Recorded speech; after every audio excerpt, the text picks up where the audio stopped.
Ryan Walsh here with Hard Money Bankers. So we've been getting a lot of skepticism lately about being able to actually close in 24 hours. So I'm here to show you guys how we do it. In the weeds, you know, it's not a magic curtain that we have and nobody else can see. We're happy to share it with you. So in order to tell you how we do that, I think it's important for you to understand the different types of hard money lenders that you're going to bump into. Now, when you're talking to any of them, you're not going to be able to know this just from your first conversation, but this is how the structure is set up for all the lenders. So there's essentially two types of lenders. You have your bank funded and then your privately funded. Your bank funded is actually most of the lenders you deal with. Even though they're not a bank, they are funded by banks. So a lot of them have worked out arrangements with banks saying, hey, I'll put $100,000 in, you give me $1 million to lend. Basically a line of credit for them that they are able to then lend to the borrowers. Nothing wrong with that, it's totally okay. There's a time and place for it as well. And then you have privately funded, which is hard money bankers, where it's friends, family, and personal money all stored away that are able to be used at the company's discretion. So in these two columns, you have your bank funded and you have your 5 million plus players. These are the guys, the bigger ones that you see a lot. They'll be advertising, things like that. You'll see them out there. They're the companies. Essentially, they're just banks masked as another company, right? Then you have your under 5 million guys. These are the ones that probably took out a private line of equity on their own house, right? Which they are then using towards real estate funding. The same thing over at the privately funded. You have your 5 million plus guys. Although, as far as we know, we are the only ones that have this type of funding. We can go up to, we can fund a deal for 100 million if we needed to. We have funds, $200 million worth of funds ready to go. But we typically do about 40 to 50 million a year. And then you have your under 5 million, which is people who have saved up over time. Either they got an inheritance or they've just been doing real estate long enough and now they have a nice pool. Now, what's good to know about these four pools of money of borrowers is that these three are all going to follow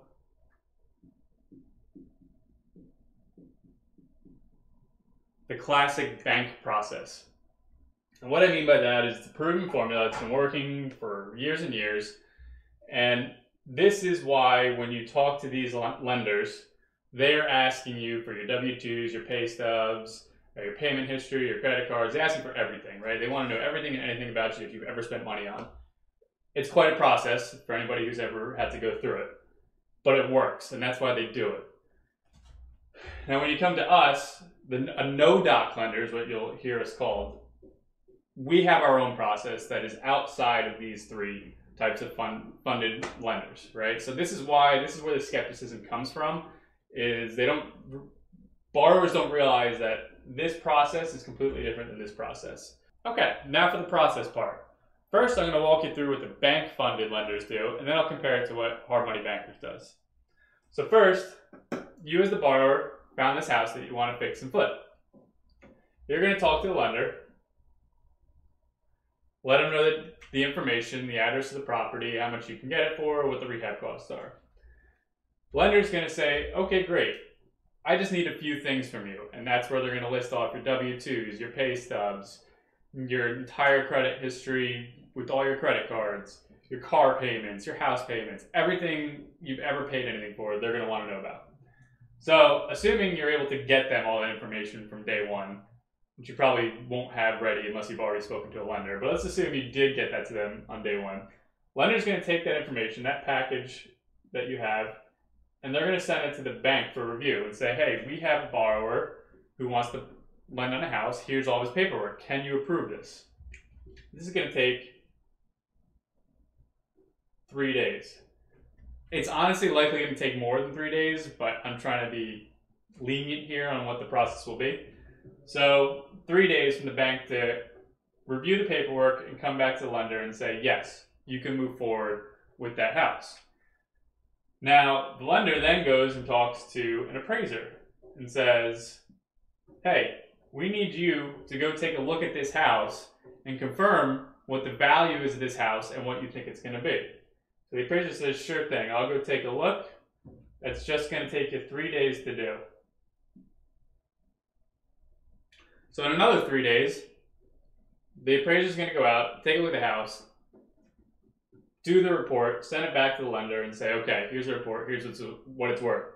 The lender is then going to say, okay, we can do this deal. Even though they've already spent your time collecting your documents, talking to the bank, they still don't know if they can yet. So anyway, they get the appraiser to approve the house. They send the borrower and say, okay, we can do this deal now. We just need to have our lawyers take a look. So they have to then go talk to the lawyer. And that's another 3 days. Because the lawyer has to review the whole package from the bank, the appraiser, and all the other documents that you're going to have to sign with your personal guarantee and things like that. So those 3 steps are going to take at least 9 days. And that's if they're making record-breaking time. Okay, so that's why when lenders, they will usually tell you, we can approve the same day, close in 10 days, right? That's basically because they're buying room for this entire process. But that's if it goes flawlessly. It very likely does. There's usually something that happens, like the bank saying, hey, there was an error on this person's social security number on the W-2. I couldn't read it. So that's another 3 days for them to send it back to the bank, right? So it's just a constant delay and delay. So that's what your classic process is for bank funded or your smaller privately funded guys.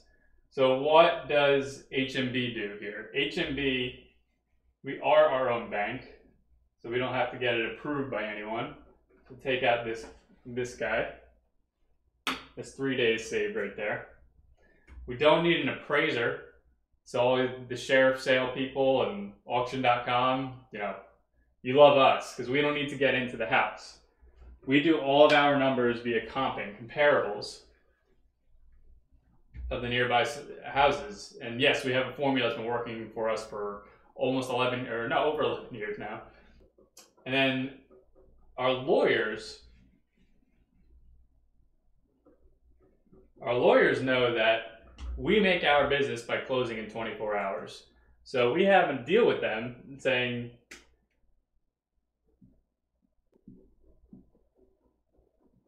we will bring you business if you can close in 24 hours. So that's it. So when the borrower brings a deal to us, we get the price within the hour, let you know what our quote is. As long as the borrower agrees to it, our lawyers know we're ready to go. We'll meet you at the closing table in 24 hours. So we take out that entire process and put it all just to borrower to lender, and that's it. Lawyers are there just to finalize and sign off on all the documents for all of us. So that's it. That is how we can close in 24 hours because we're privately funded. We have full control of the funds. We don't need to go to the bank. We don't need to get an appraiser. We do it all ourselves. And that's it. That's how it's possible.